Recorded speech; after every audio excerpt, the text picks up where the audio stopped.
So hello, everyone. I am Siri Vaeth, Executive Director of the Cystic Fibrosis Research Institute, CFRI, and I welcome you to what promises to be a very informative and inspiring webinar on colon cancer and cystic fibrosis. March, is Colon Cancer Awareness Month, and it is known that individuals with CF have 5 to 10 times the rates of colon cancer pre-transplant as the general population. For those who have had a transplant, the rates soar to 25 to 30 times greater than the general population.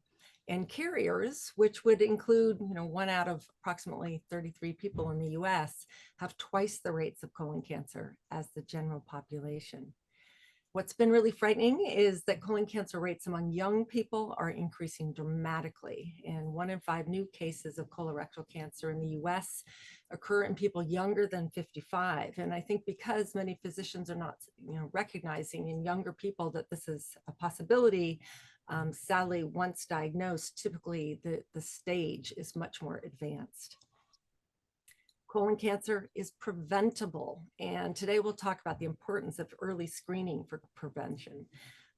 For years, the recommended age for a first colonoscopy for the general population was 50, while the recommended age for people with CF due to the increased risk was 40, and that was 30 for people post-transplant. Due to the increasing occurrence of colon cancer among young people, the recommended age for the general population is now 45.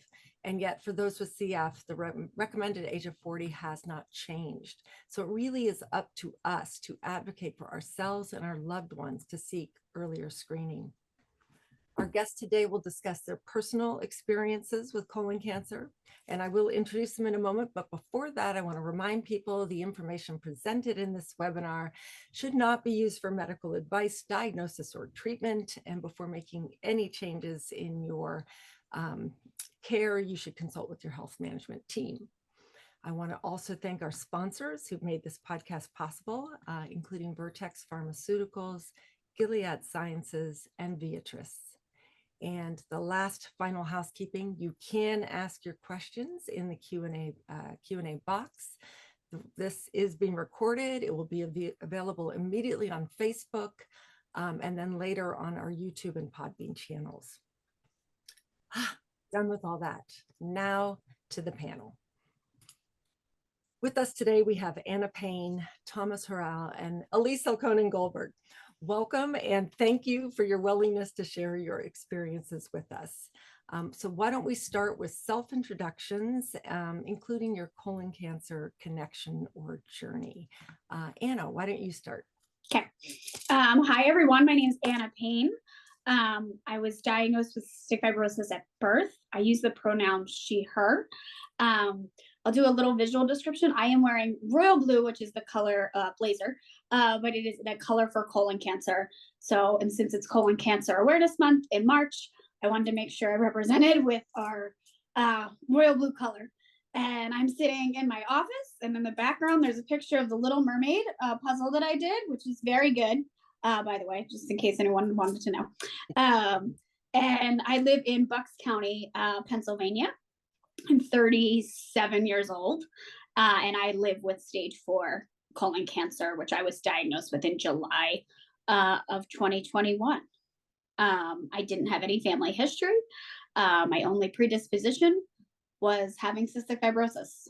So I'll pass it off to somebody else. Thomas, you want to jump in? Yes, I will go. Hi, I'm Thomas Horal. I was diagnosed with CF when I was only 5 years old.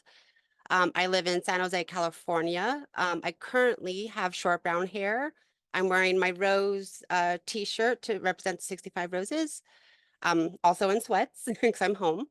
I am currently in my studio / kitchen bedroom area sitting on my bed. I was diagnosed with stage 4 colon cancer when I was 30. I am now 31. Of last year, I was diagnosed. I have no family history of colon cancer. We have other various cancers within our family, but not colon as far as we know. And I think that's about it for introduction for me. Elyse. Hi, everyone. My name is Elyse Elconin-Goldberg. I was diagnosed when I was 3 years old with cystic fibrosis, and I just recently celebrated my 65th birthday. I am webinaring from Los Gatos, California, and I am in my office. I have shoulder-length brown hair and wear glasses, and I welcome everybody. My connection with colon cancer, I am hugely grateful that I do not have colon cancer. However, my younger brother, who was a CF carrier, he passed away from colon cancer. Fortunately, I had GI issues that started very young in my life. It was in my late 20s that I started getting colonoscopies. And I was told by a gastroenterologist about 15 years ago that if I hadn't started getting colonoscopies as young as I did, I most likely would have died of colon cancer. And he was very insistent about the fact that I have the gene for colon cancer. Thank you. Let's see, Anna and Thomas, before you were diagnosed, did your doctors, any of your doctors, ever talk to you about CF and colon cancer? I'll start. Unfortunately, in my case, I didn't have any discussions with my doctors at all about the CF and colonoscopies or colon cancer. I don't know if it's just because of my age or because I was thankfully healthy up until more recently. But yeah, I unfortunately did not get a chance to have any discussions with my doctors before I was diagnosed. So, Anna? I had been made aware that we needed to start getting screened earlier at age 40.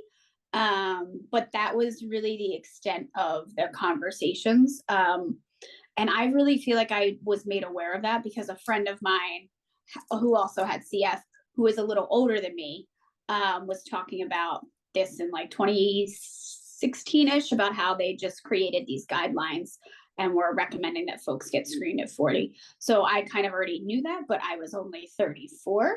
So like 40, seems very far away. I think, especially when we have CF, we kind of live one day at a time, one step at a time, 1 year at a time.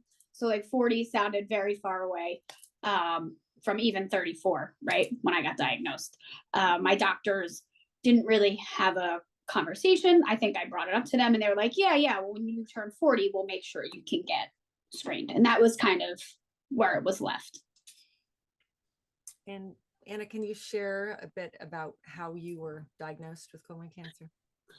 Sure. I don't know how long the webinar is, but so I wasn't diagnosed via colonoscopy.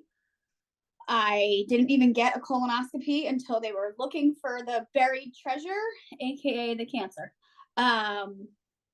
And I had some digestive symptoms in May of 2021 that I thought were kind of weird, but I also just thought I was very busy and maybe I just like forgot to take enzymes. I think it becomes so automatic that like when you try and think about it, you're like, did I do it? Didn't I? Did I not? Did I? Maybe I'll take extra. Is that extra or the same?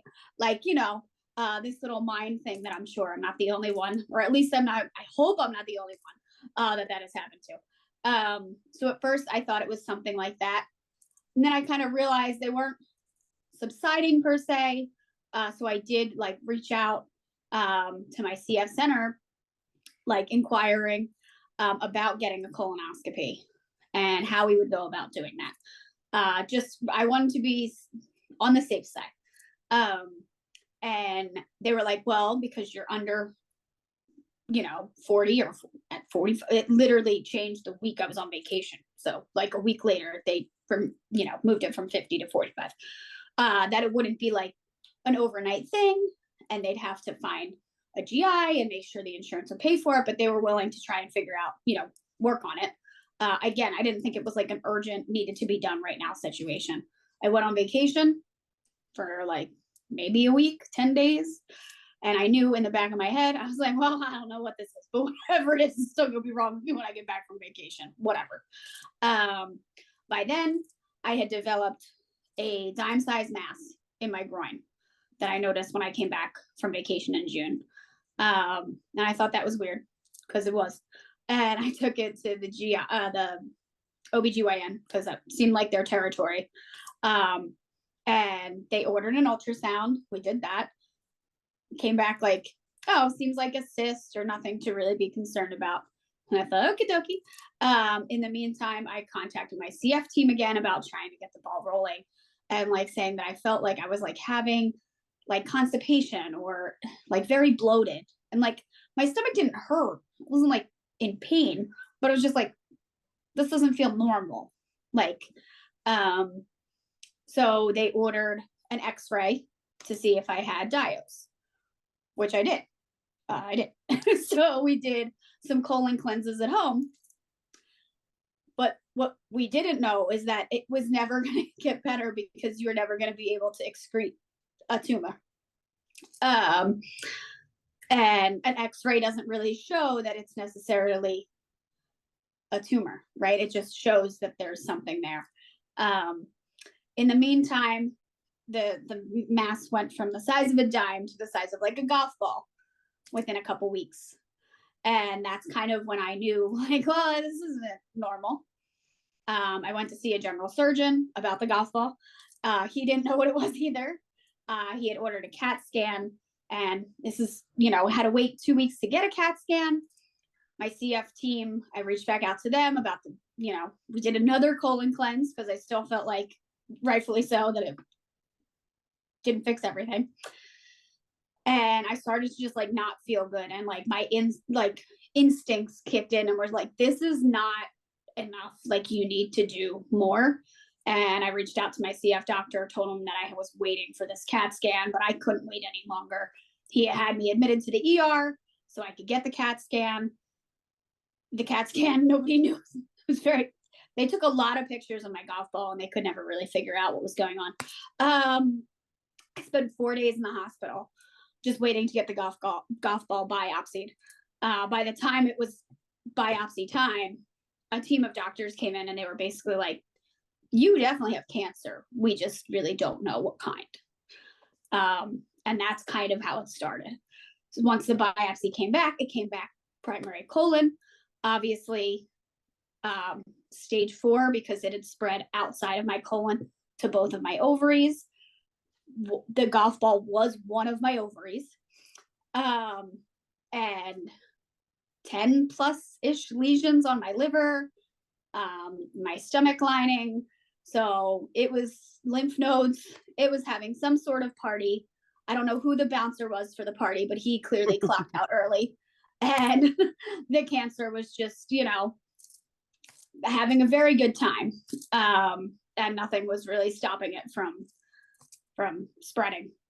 So I had to start over, right? I had to go in reverse, pun intended, and get a colonoscopy to find out what part of my colon the cancer was in per se, and get a biopsy. And then I had to get a port put in. I didn't have a port. I had to get a port put in. I started immunotherapy. That did not work. My CF was actually the reason that they thought I would be a candidate. But because the piece of the tumor they tested had the defective CFTR protein in it, it threw the test off. So they thought I would be eligible for immunotherapy. So I started that.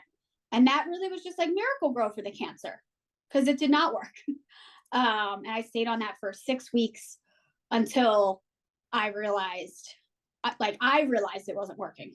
And then we had to do a scan and the whole thing. And I started chemo after that. But I think, like I said, I don't know how long this webinar is, so I'm going to stop there. But yeah. Thank you, Anna. And every time I hear this story, it just chills me. I'm so sorry you're going through this. So I'm going to ask Thomas to also share his journey. One thing I will say, questions in the Q&A box are specific to what were those GI symptoms that might have triggered your seeking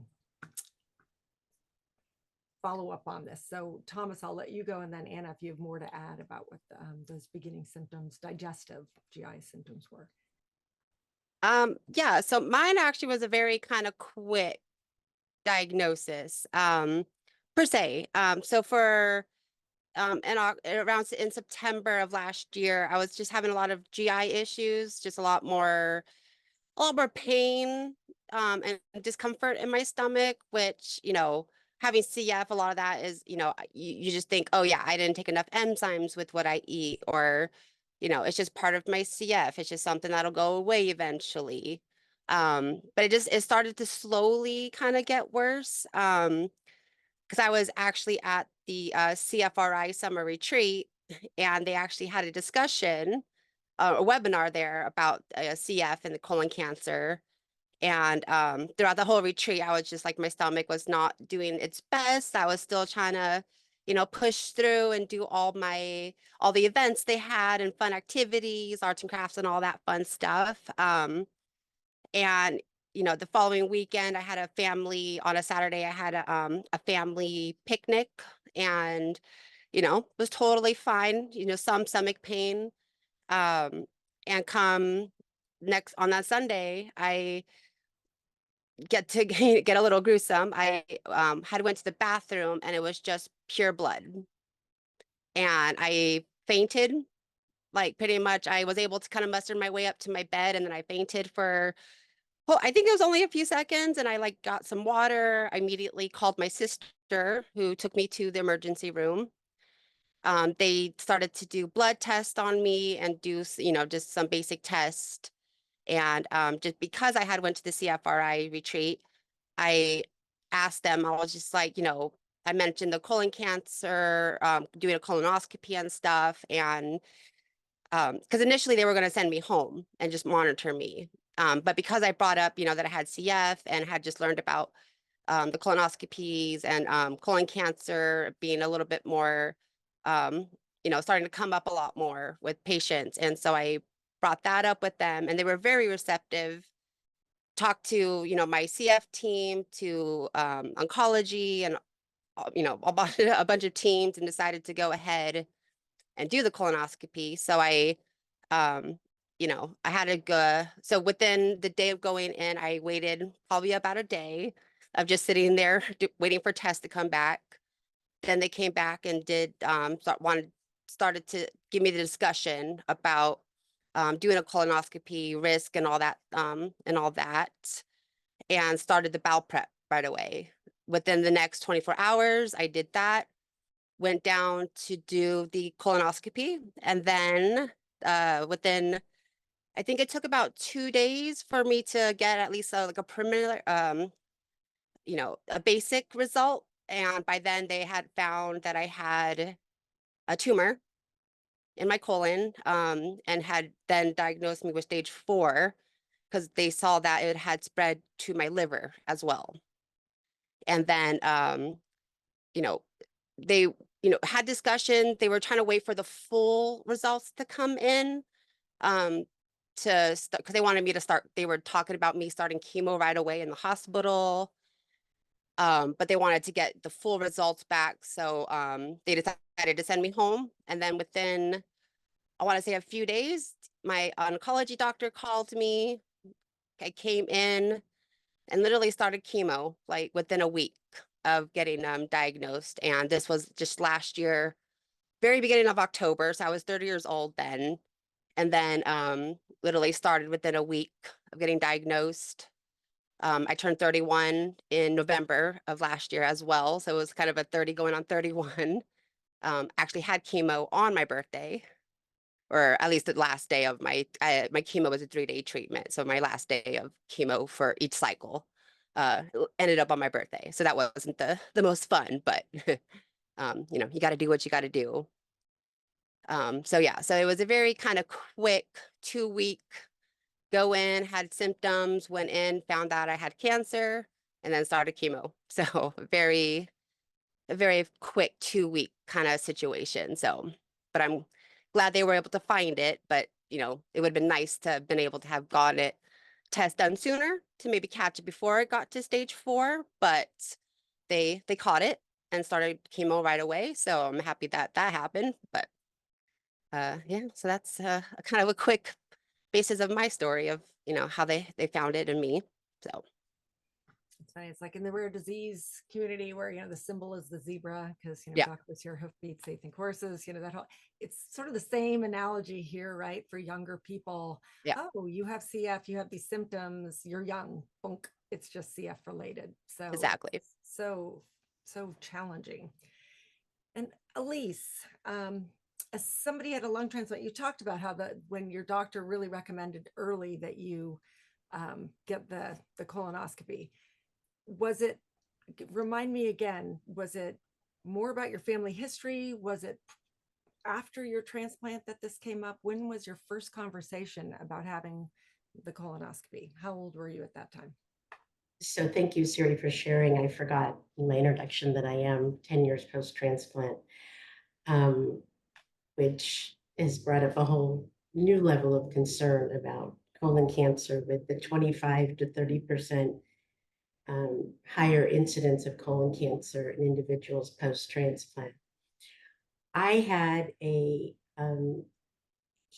called it a golf ball. I'm not sure if that's how big it actually was. A physician who we had this discussion, I would say it was a real intense one about colon cancer was probably 10 years ago, because I was very concerned about this big polyp and how he was going to excise it and whether he was going to perforate my colon. So he ended up taking this out in pie wedges. There's the good news and bad news. Some doctors listen to you, some don't. This one said, took it out in pie wedges. So you're going to have 3 colonoscopies this year, 1 each quarter, to get the rest of it. Gratefully, that was benign. The message that I really want to share is this higher incidence of epithelial cell cancers, not only in those of us with CF, but also in our loved ones. And well, as I mentioned, have not been diagnosed with colon cancer. I have had other cancers due to being immunosuppressed. And I coincidentally am having a colonoscopy next month because I still get them annually. He felt, because of the number of polyps, I think I've lost count, but I was at 25.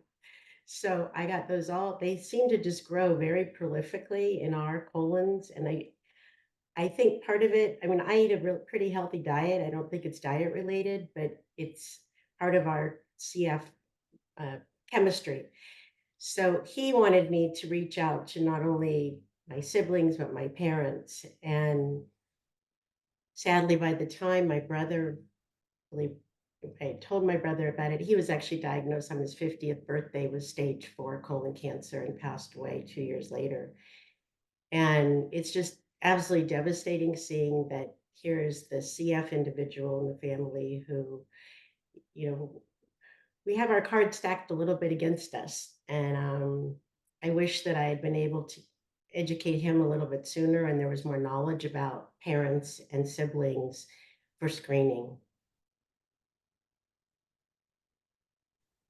And, so many cancers, you either have it or you don't, meaning, nobody says, oh, you have breast cancer, you have ovarian cancer, you have uterine, you get the news. Whereas, cervical cancer typically starts as dysplasia. Colon cancer always starts as these precancerous polyps. I mean, it is the one gift with colon cancer that there is an opportunity to intervene in advance. And I guess so many people said, oh, but the prep is so hard. And I can assure probably Thomas and Anna are like, oh, you think that's hard? Let's try colon cancer, try chemo, try radiation, try surgery, try all these things. So we really do want to encourage people to lay aside their fears of that and really embrace the opportunity that is there.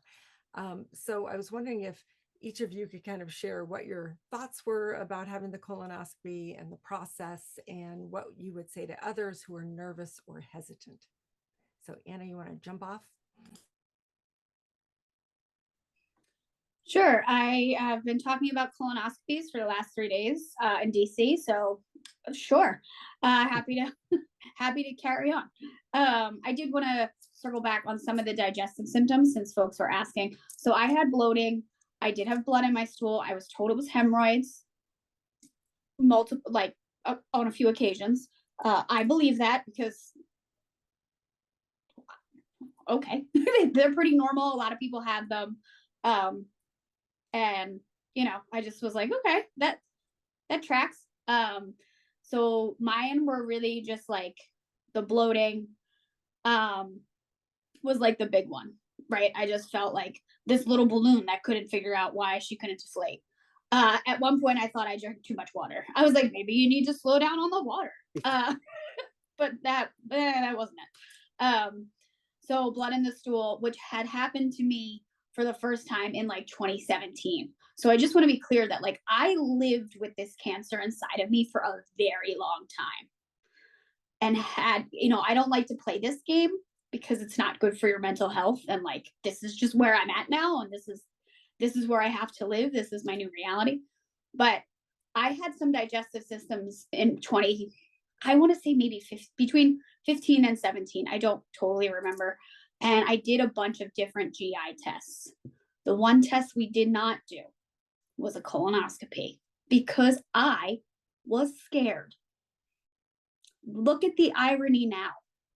Did my fear serve me? It did not. Do I tell myself that a lot? No, because I can't change it. But believe me, if that DeLorean was real, I would get in and I would smack 23-year-old Anna and be like, stop being afraid, because it could be so much worse. So I think that our own fears kind of stop us from, this is a wellness thing, right? It's about being well and staying healthy, whatever that means anymore.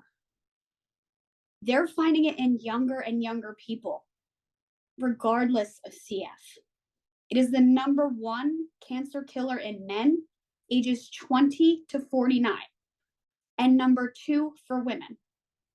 #1 is breast cancer. #2 is colon cancer for that same age group. So as CF patients, we are even at a higher risk.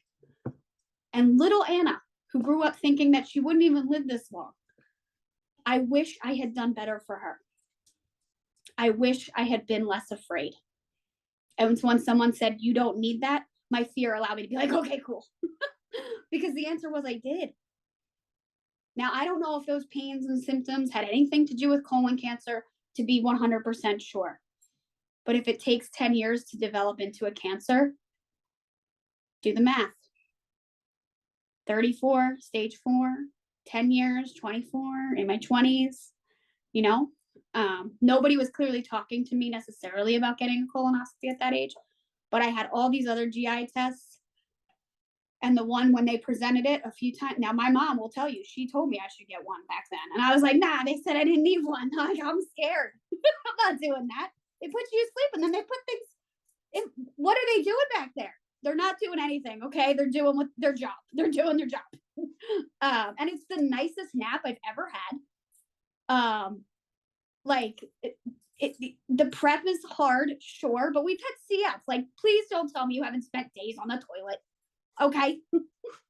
Don't lie. So, you know, it's a wellness check, right? And that's the mindset I'm trying to like get people to understand. It's nothing to really be afraid of. Because if they catch it early and they remove the polyps, you don't have to be me.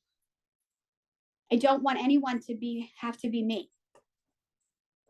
Like, this isn't fun. I make it fun because I have no other choice, but it's not.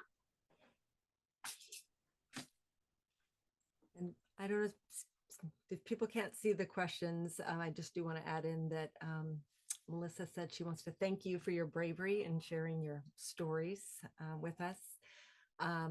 We'll get back to Claire, who wanted to know more about the CF specific prep for colonoscopy, and maybe Elyse, you'll be able to take that question since you've had many colonoscopies. I do want to add, Laura has shared small bonus after the prep and colonoscopy. My bowel movements are really good for a few days. So there, take that positive. So let's see. So before we jump to Elyse to talk about the specific prep, Thomas, do you have anything you'd want to share with somebody who's hesitant to have a colonoscopy? Not so much. I mean, for me, like it was a very, like I said, it was a very quick kind of situation. I mean, I was nervous as you do for any kind of procedure. But they gave me, they always, anytime I go for a procedure, they always gave me or give me kind of like a medication, kind of calm your nerves. And then you're going to be knocked, like, I know they do colonoscopies while you're awake, but you can opt to be put under. And in my case, I was put under. So like Anna said, it's such a great nap. Like you go in, they do their thing, and you wake up and from a nice long nap, and well, this I don't think it's very long, but it feels like a nice long nap. And then you just wait for results, which is probably the most fear you get is just waiting for results, and not even so much um the colonoscopy itself, but you know getting those tests is necessary, and the fear, it subsides once you start to get those answers and to be able to, hopefully even get in earlier before you have to even, if you can kind of get in before, it presides to or before it gets to a cancer stage and be able to remove and do all that. But yeah, when it comes to the when it comes to the actual colonoscopy, I'd say there's nothing so much to fear about because you're knocked out and taking a nice long nap. So yeah, it was a breeze for me per se. Thank you. And Elyse, do you want to talk about the actual prep and how it might be different for people with CF versus general population? I'd be happy to, since I'm getting ready to prep for one. So I believe most of us, the prep is not just one day, which it is for the average person who does not have CF. It's often you start a week before, starting to cut down on nuts and seeds and things that have any skins, for example, tomatoes or grapes. And then for me personally, mine's a 3-day. I go on clear liquids for the first day and the second day. And I will say that I've found there's ways to work around this a little bit with some white lifesavers to suck on or some clear gummy bears. I look at it as a 2 to 3 day time where you're just checking out because you're preparing for something that is very important. But I do want to kind of demystify this. It's like my family, I've been talking about colonoscopies since my children were little, and they're always like, why every night does this conversation come up? It's really important, like Anna and Thomas said, and Siri, this is preventative. If you catch that one polyp, which for my brother, it was one polyp, and his feeling was, I will get my colonoscopy when I'm 50. That's when he was diagnosed with stage 4 colon cancer. With regards to the prep, we also typically have to use more than one of the Go Lightly jugs. So I will say, I think I hold the record at Stanford for 4. It's hard to clean us out, but just sort of pace yourself. And I find it's a time to take advantage of streaming your favorite shows, or if you like crafts, but ultimately you're doing this for your longevity. And it's, like I said, it's very preventative. And the beauty of this is as we get older, all of our parts end up being parsed out, whether it's kidneys, livers, colon. The physicians, there's nothing squeamish about this. This is their job and this is what they're there to do. And I agree with Thomas. You get the anesthesia, and before you know it, you wake up often, as I do. Is it over yet? I just, beg that people take this preventative measure, and it can really save your life. And I'll, speak for the carrier in the crowd with higher risks. And I will say I've been tested for the gene. I don't have the family gene, but both of my parents, one who was a carrier, one who was not, had precancerous polyps. And my sisters have had it. I've had precancerous polyps. And when they found I think I had 2 precancerous polyps, and they said, well, okay, so then this means you come back in 5 years for your next colonoscopy. And I was like, really? Like, can I come back next year? I mean, literally, I would get a colonoscopy every year because it is preventable. And just the knowledge, because they say once is precancerous. It takes about 5 years to develop into a cancer. And then obviously you think of Anna and Thomas, then it just kept going, right? Growing, metastasizing, as Anna says, having just one terrible party in the body. So you think about all that time, and this is what I always reflect on with you, Thomas, and you, Anna, when you think how young actually this all started for you. And if that isn't, a sign to everybody, do not let young age dissuade you or convince you that it is potentially not colon cancer. So let's see, the demystifying. I'm so glad you said that, Elyse, because I do want to use this opportunity to tell people in 2 weeks, we're having another webinar, and it's actually with a gastroenterologist from National Jewish Health, which is one of the largest adult CF centers in the country, Dr. Jeff King. And he is going to demystify the process and really take everybody through the prep process. And then we actually get to see like what he sees with the inside the colon. What does a polyp look like? What does it look like when the clean out wasn't completed? All those things. So I really encourage everybody to watch that as well. For you all, what message do you hope people take away from today's webinar? Shall I say, Elyse, you want to go first? I think I'm repeating myself, but my message is, I'm going to say something my grandmother used to say to me: be kind to yourself and do something that's good for yourself.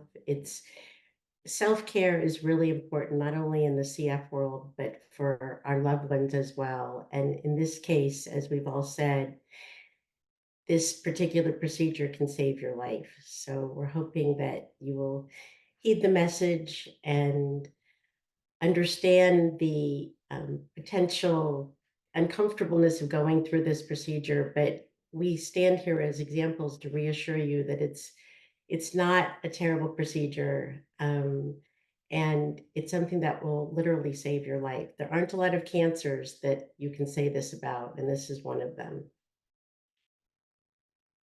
Thomas? Yeah, one thing I would, I hope people can take away from this too is just, start having that discussion, like with your doctors, with family, friends, to spread the word, to, try to get more information out there, because the more information we get out there, the more action we can take to get this lowered, to do colonoscopies at a younger age, even when you're not at a higher risk. Because it's so important that we can get in earlier, get these tests done to prevent and to treat, all these not even just colon cancers, just cancers in general, but especially this one.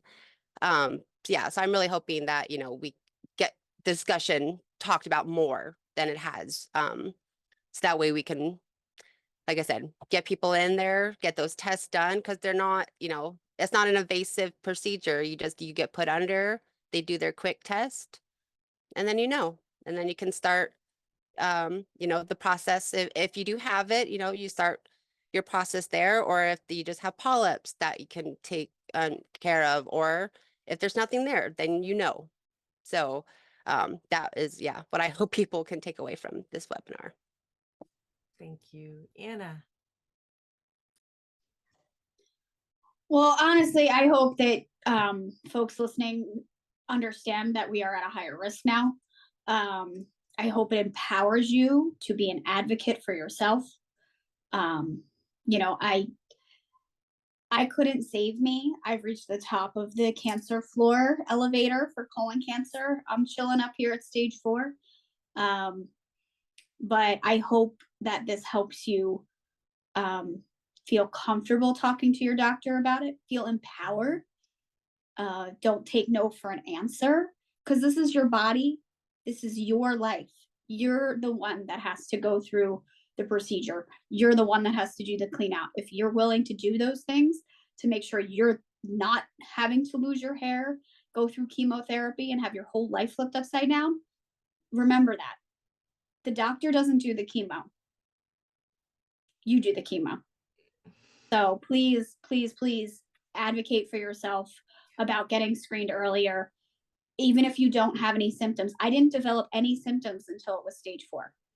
I know there's folks asking that in there. So I didn't have any symptoms until it was a 5-alarm fire up in here.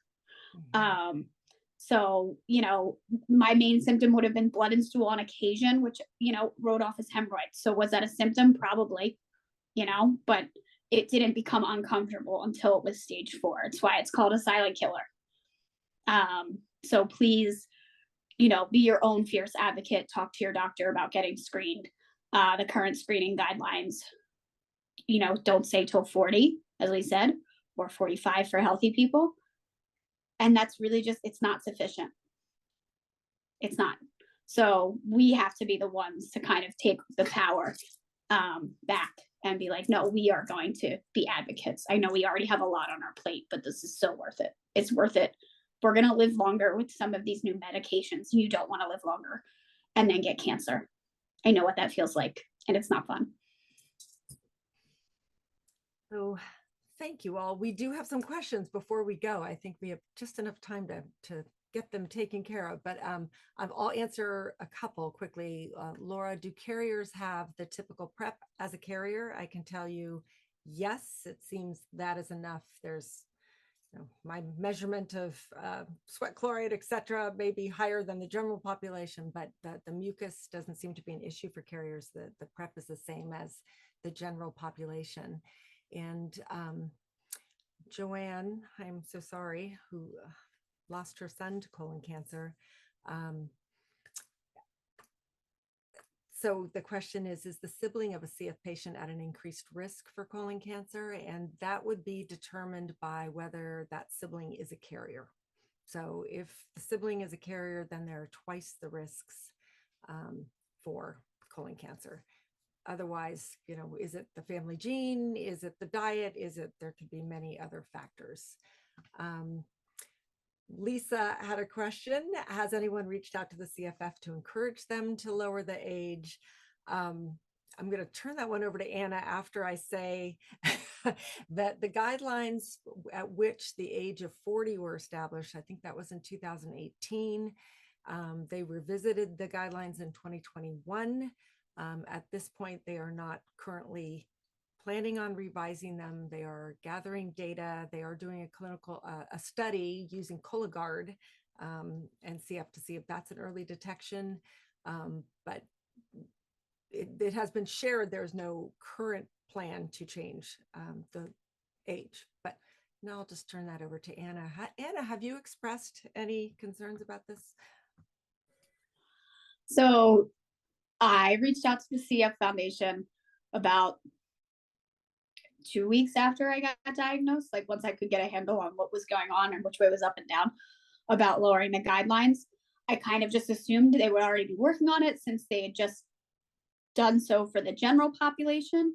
I figured they'd be bumping it down 10 years because it was 40, you know, 40 for us and 50 for everybody else. I kind of just assumed it would be like, okay, well, they moved it, we'll move it. As Siri just said, they have obviously not changed them since, but I don't want anyone to think for a second that I have stopped reminding them that they should be changed. So yes, we have, or at least I have personally reached out. I wrote 2 blogs for them to try and help raise awareness, and that's kind of why we're doing some of the things we're doing with the webinars and trying to, you know,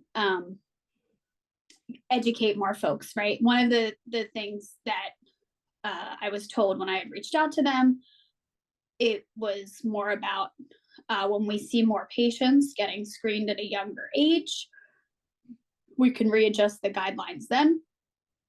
And I was very confused because I wasn't really sure who's signing up for colonoscopy because they're bored. But I took that as a call to action to mean that change would only happen from the bottom up. And yes, the pun is very much intended. So if more of us are getting screened earlier, that might actually move the needle. But you know, we shouldn't have to wait for their guidelines to change, right? Some of the doctors and stuff, folks' mindsets are changing around this. So don't feel like just because the guidelines say 40, you should have to wait to 40.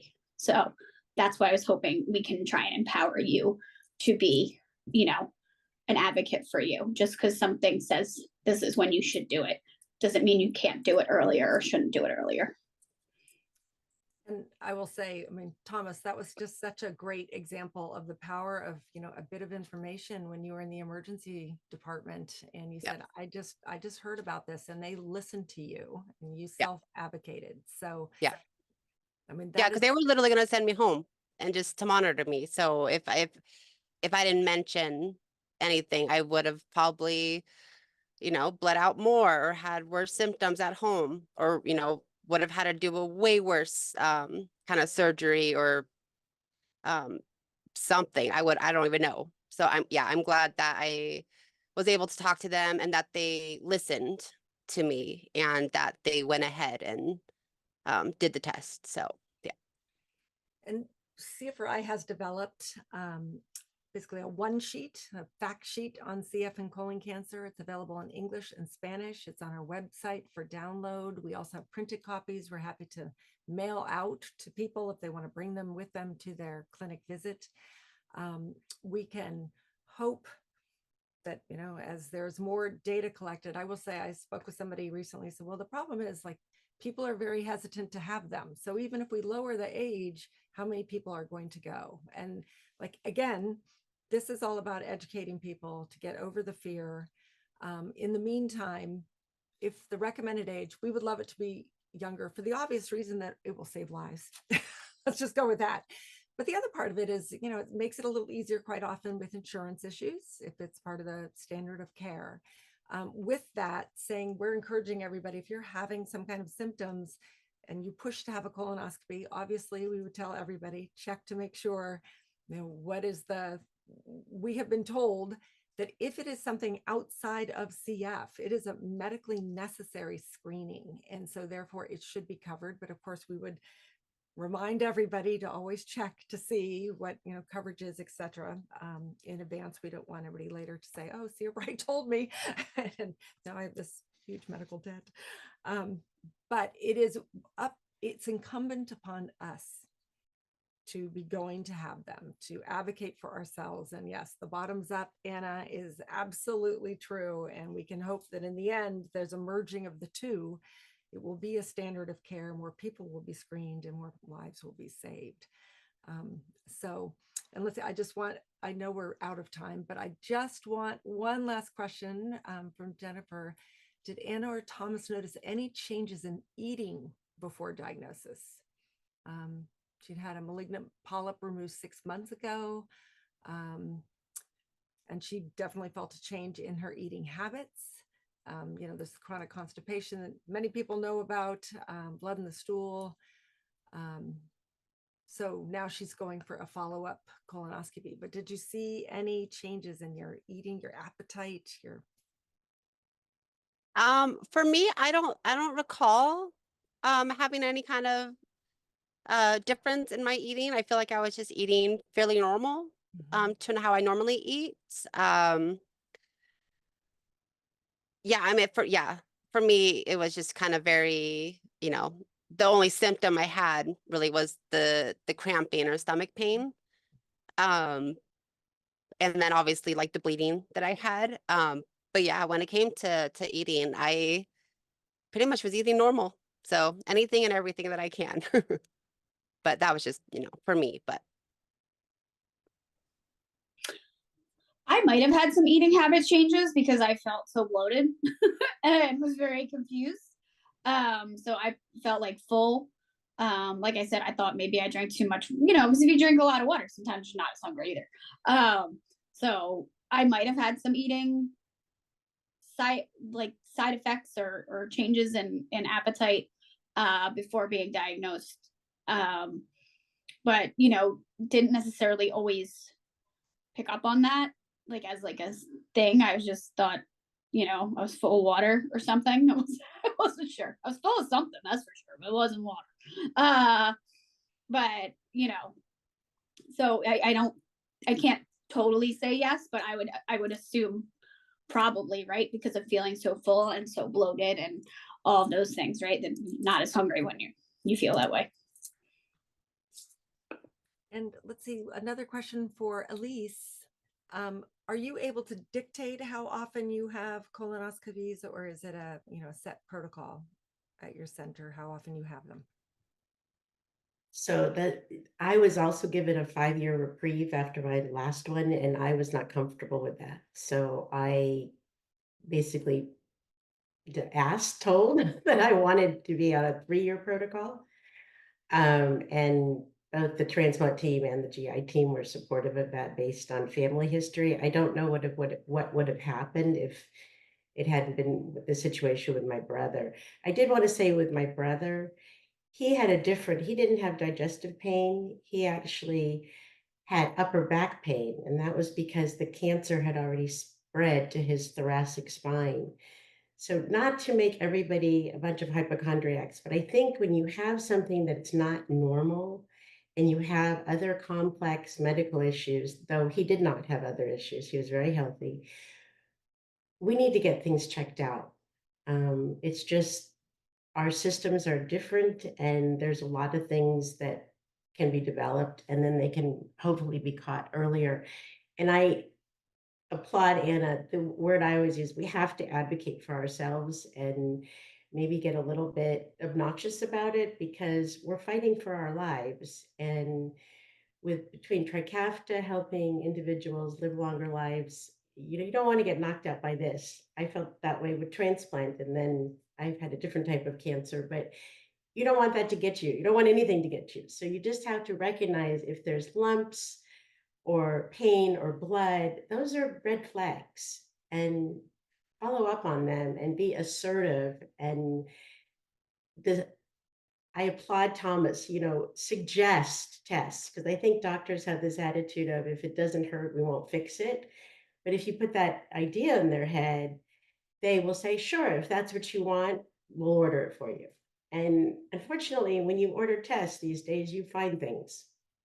So, but you otherwise wouldn't, would have, as Tom said, gotten a lot worse if things are not addressed sooner than later. So right now, to answer your question, Siri, I was doing them annually for many years. Now I'm doing it every 3 years. With transplant, you have annual tests that you have to do, but they seem to be, if you have no polyps, they seem to push you out to 5 years, but I'll never be comfortable with that length of time. So self-advocacy is key. It's absolutely key. And I'm so grateful to you, Elyse, and to Thomas, to Anna, for coming here and sharing your personal stories. And really, you are making a difference for many others. And I'm grateful to everybody who came today. This is just the beginning. This is not a one-off of awareness raising. We are fully committed to keeping the drumbeat going. Self-advocacy. Do not mistake your CF-GI symptoms as just, don't write off GI symptoms that have changed as part of your CF. Educate your doctors. We need to spread the word. So I thank you all so much for being here. I wish you all good health. Thank you.